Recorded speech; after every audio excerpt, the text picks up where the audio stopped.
Cube Gaming Pen. Ya, pen atau ya apalah itu pokoknya. Cube Gaming, varian dari salah satu brand yang bernama Cube Gaming. Ya, karena ini Cube Gaming. Gue ngomong apa sih? Oke, tanpa basa-basi lagi kita langsung cek reviewnya. Getting stronger every day.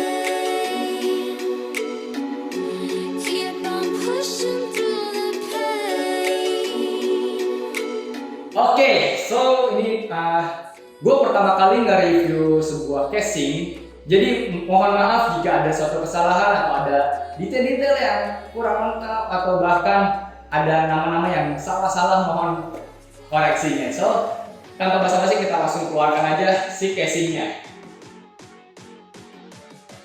Oke, sebelah gua sudah ada casing pen dari Cube ini, ya dengan tipe pen, ya itulah namanya. Gua agak susah menyebutkan namanya, entah kenapa. Tapi ini casing, hampir nggak ada reviewer yang mereview casing ini. Gua nggak ngerti kenapa. Apakah ini salah satu produk gagal dari Cube Gaming? Atau mungkin keluaran baru dari Cube Gaming. So mungkin ini gue salah satu orang pertama yang mereview casing pen dari Cube Gaming. So dia sudah support full ATX. Jadi dari motherboard yang ukuran ITX, mini ITX, maksudnya macro ITX dan ATX sendiri itu sudah support semuanya. So untuk di sampingan sebelah kanan, sisi sebelah kanan dia sudah tempered glass. Dia full tempered glass.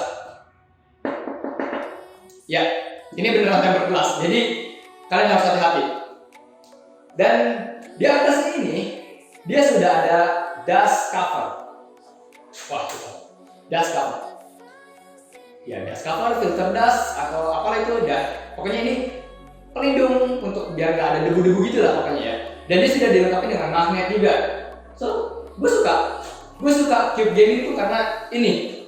Gue nggak perlu susah-susah nyari namanya dust cover lagi. Dan dia sudah include. Oke, kita langsung masuk bagian depannya. Untuk bagian depannya dia full dan ini ada LED-nya juga di sini, LED strip yang dapat dirubah dari berbagai model, baik statis dan dinamis. Dan menurut gue warnanya juga cukup banyak. Oke lah. Sebelah samping ini ya polos begini aja. Bagian belakang dia sudah ada 1, 2, 3, 4, 5, 6, 7 I/O input. Output ya I/O PCIe kalau nggak salah. Iya, gue lupa namanya. Ya PCIe, sorry. Dan di sini juga sudah magnetic. Jadi cover PCIe-nya sudah di cover dengan sistem yang magnetic ini. Menurut gue ini simple, menarik dan cukup elegan. Untuk bagian bawahnya dia sudah di cover, tapi untuk bagian power supply-nya dia ada bolong seperti itu ya. Menurut saya itu kurang suka. Tetapi dia sudah memiliki ukuran untuk full ATX di power supply-nya. Untuk kabel manajemen ya, mari kita lihat.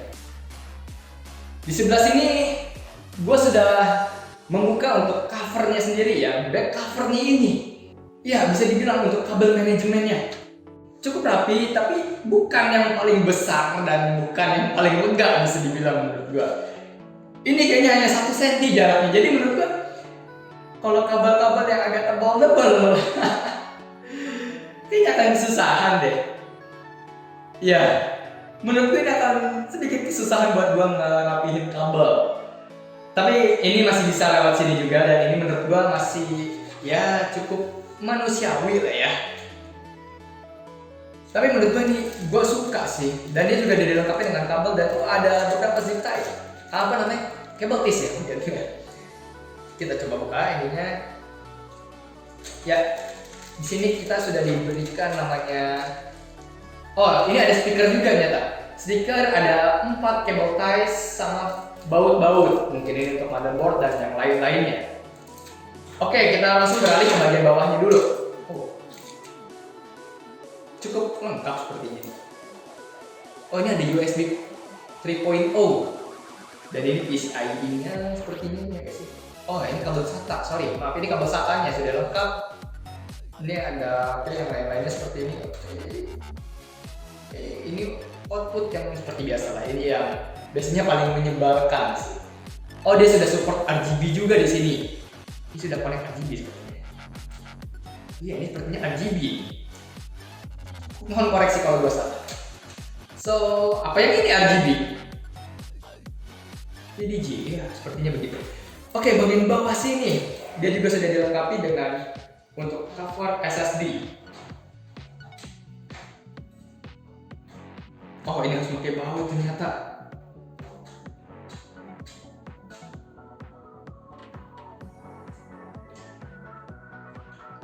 Ya, gue tidak menemukan tempat untuk SSD maksudnya. Oke, sebentar, kita beralih ke bagian belakang.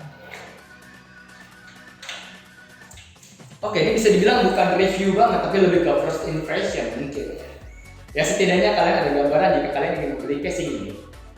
Karena beberapa toko tuh tidak ada varian cube gaming yang lain itu. Seperti Dustin, mungkin gue tadi pengen beli Dustin karena warna putih itu keren banget menurut gue. Cuman varian Dustinnya kosong. So gue buka dulu yang bagian sininya. Wes. Oke, ini gue buka. Dan ini full tempered glass, mungkin gue taruh sini dulu ya, biar lebih aman. Oke. Oh, ternyata ada di sini untuk tempat SSD-nya. Sepertinya dia hanya support satu SSD kayaknya. Satu SSD dan untuk ThickFake dan HDD-nya kayak satu HDD. Ya, sepertinya begitu. Oke, tunggu sebentar di sini. Gua mau koreksi sedikit.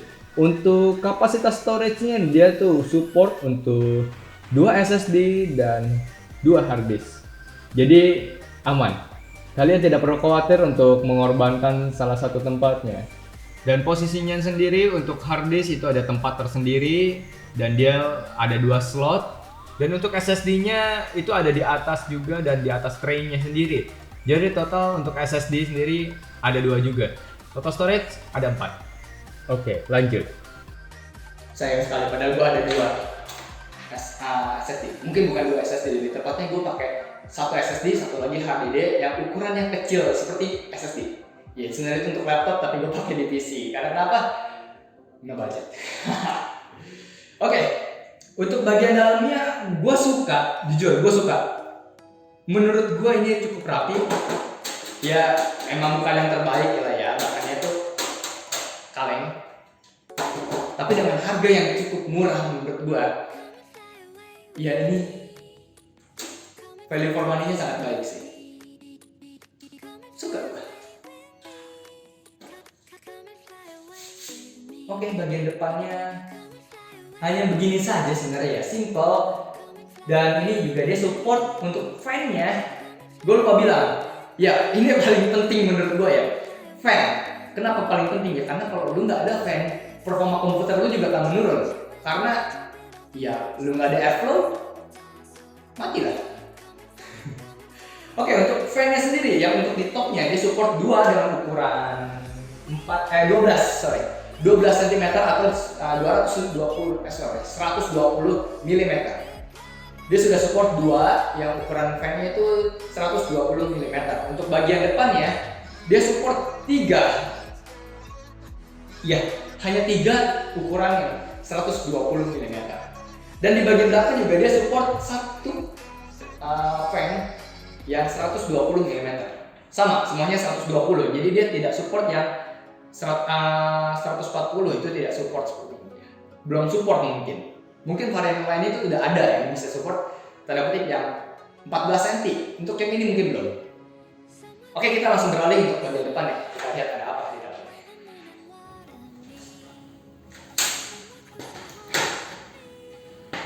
Oke. Oh, agak sulit ya. Untuk bagian depannya dia polos begini saja. Hanya saja kalian harus berhati-hati karena di sini ada kabel. Ini kabel RGB-nya menurut gua. Dan dia flow anginnya tuh dari sini, sela-sela sini. Ini dari sini doang nih flow-nya. Ya menurut gua ini cukup simple. Dan bukanya tuh gampang banget. lu cuma cukup congkel aja, istilahnya tinggal cukup tarik dari samping dan bawahnya, itu udah langsung kebuka. Tapi ingat, hati-hati, karena ini ada kabel. Jangan sampai ketika kalian tarik dengan penuh semangat, kabelnya putus, kan nggak lucu aja gitu. Kalian baru beli casing, ternyata putus kabelnya, itu cukup menyesalkan gitu. So, menurut gua ini casing sangat worth it. Ya, worth it banget. Dengan harga 390.000 di luar ongkir ya. Menurut gua suka ini casing. Gua suka dengan harga yang semurah itu. No comment. Ini keren. Gua awalnya ragu untuk beli casing ini, tapi pas datang wow, keren. Oke, kenapa lama-lama ya, kita langsung pasang aja kali ya. Kita cek aja gimana kalau sudah jadi. It's our last refrain. Forever young, ever strong, ever brave. Memories like Kita sudah selesai merakitnya dan kalian juga sudah lihat beberapa b-roll yang gua bikin, mungkin ya tidak terlalu sempurna, tapi tujuan di sini bukan gua tuh nggak benar-benar niat nge-review sebenarnya ya. Cuman karena gue sudah lihat beberapa di YouTube gitu, channel-channel yang lain, kok nggak ada gitu orang yang mereview casing ini. So gue memutuskan untuk mereview sendiri casing ini. Kenapa? Karena menurut gue casing ini juga cukup menarik. Dengan harga yang 390.000 di luar ongkir, menurut gue casing ini sangat worth it. Dan di bawah casing ini juga gue lupa sebutin tadi, dia sudah dilengkapi dengan rubber atau karet atau sejenis busa gitu untuk meredam guncangan. Jadi menurut gue casing ini wow, keren banget. Walaupun gue agak kesusahan dengan kabel manajemennya tadi, menurut gue ini casing benar-benar rumit dalam kabel manajemen. Dan gue sempat tanya juga ke orang toko, dan tokonya hanya menjawab standar-standar aja. Dan menurut gua, ya benar, ini standar-standar aja. Bisa dibilang bahkan cukup kecil ya kalau untuk pemula. Menurut gua itu akan kesusahan. Jujur gua pemula dalam hal ini, dan menurut gua ini akan sangat kesulitan dalam merakit PC.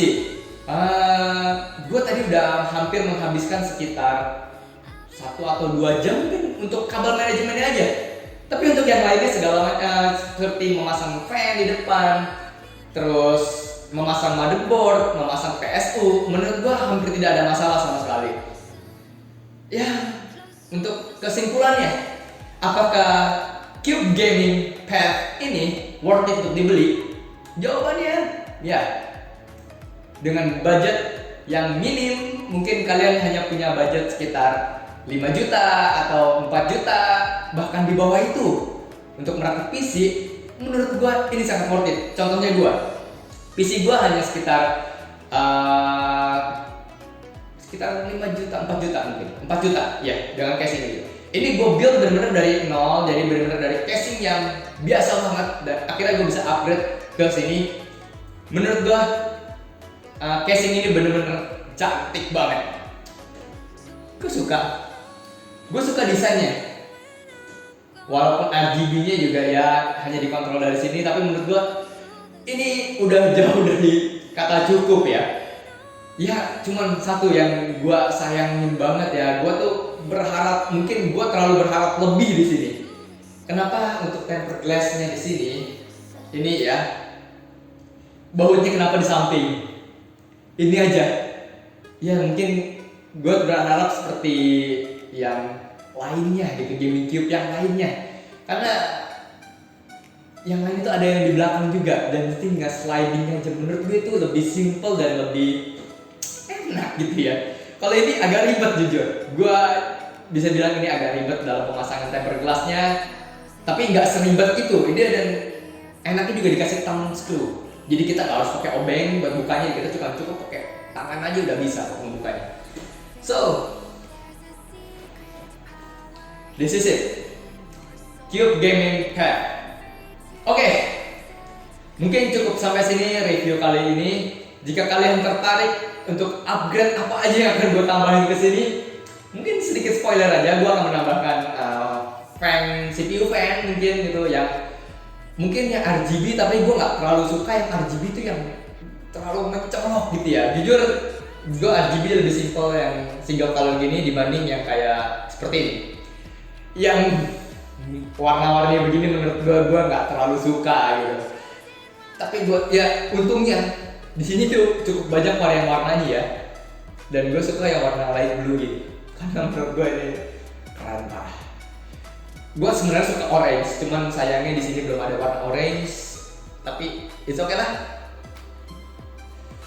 Ya untuk kedepannya juga akan tambahin fan yang ada RGB-nya lagi karena ini menurut gue masih terlalu monoton dan kurang estetik aja gitu ya.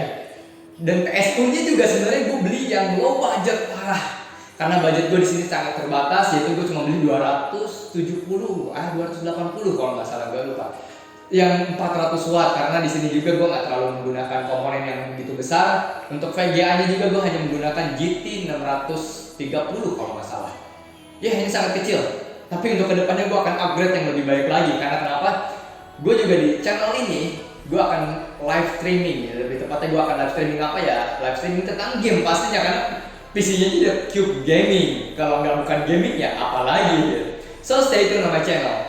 Untuk kedepannya kalian suka dengan channel gue, boleh bantu dengan cara subscribe, like, and share this video. Dan lu juga bisa join ke Saweria gue gitu kalau kalian tertarik ingin donate.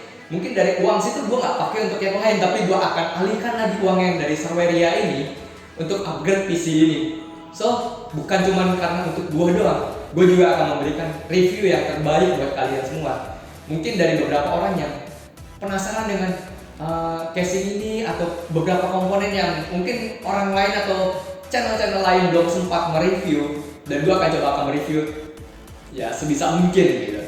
So I hope this is the end of this video. Ya gue sorry kalau ada salah kata atau ya gue masih kaku atau agak kurang asik gitu pembawaannya. Ya this is my first time, so I hope you enjoy my video. Stay tuned on Jeruk Nipis. See ya.